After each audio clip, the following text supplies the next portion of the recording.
Are the Las Vegas Raiders on the verge of a major shakeup at quarterback? With a disappointing 2-6 record this season, the future seems uncertain, but one thing is clear: the Raiders need to act. As they look ahead to the 2025 draft, the stakes have never been higher. Can they find their franchise quarterback and turn things around? Stay tuned as we dive deeper into the latest news on the Raiders and their search for a game-changing quarterback. Be sure to subscribe and hit the like button to stay up to date with all things Raiders. As the Las Vegas Raiders find themselves in a disappointing 2-6 campaign, it's clear that the rest of the 2024 season is all about the future. And let's be honest, that future largely depends on the quarterback position. With the Raiders likely to be among the teams looking to draft a quarterback in the 2025 draft, uncertainty looms until they can adequately address this glaring need. But let's be real, finding that franchise quarterback isn't easy. Even if the Raiders use a high draft pick, there's no guarantee that investment will pay off. We see it time and time again: highly touted quarterbacks fail, and it seems like we're reminded of that reality every year. On Tuesday, the Indianapolis Colts made the surprising decision to bench second-year quarterback Anthony Richardson in favor of veteran Joe Flacco. Remember, Richardson was the 5th overall pick in the 2023 draft. Now, he's sitting on the bench, and he's not alone. Bryce Young, last year's 1st overall pick, is also watching from the sidelines.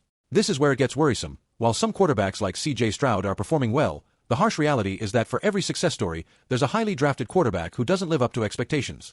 Now, I'm not saying Richardson and Young are destined to fail, but the fact that they're both benched so early in their careers is definitely a red flag. It makes you wonder what risks the Raiders might face in passing up quarterback prospects like Shedeur Sanders, Cam Ward, and Quinn Ewers. Sure, they could take one of these promising talents, but the bitter truth is that there's no guarantee that any of these picks will solve our quarterback dilemma. As a devoted Raiders fan, it's incredibly frustrating to see our team struggle in such a critical area. We've seen flashes of brilliance from other teams when they find their quarterback, and it leaves us yearning for the same level of stability and success. Imagine if the Raiders finally get this pick right, how it could change the trajectory of our franchise. But we also have to face the possibility that we could end up with yet another disappointment. So as we look to the future, I can't help but feel a mix of hope and skepticism. I want to believe that the Raiders can turn things around and find the right quarterback to lead us into the future. But as we all know, the draft is a gamble. Every fan knows that, and it's a gamble that can either pay off big or leave you heartbroken. What do you guys think? Do you think this is the right path for the Raiders?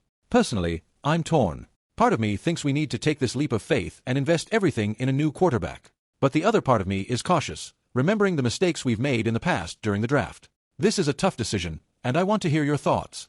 So, let's open the debate. What are your expectations for the Raiders moving forward? Are you optimistic about the potential quarterbacks we could draft, or are you setting yourself up for another disappointment? I want to hear your thoughts in the comments. And before you go, don't forget to like this video and share it with other Raiders fans. If you haven't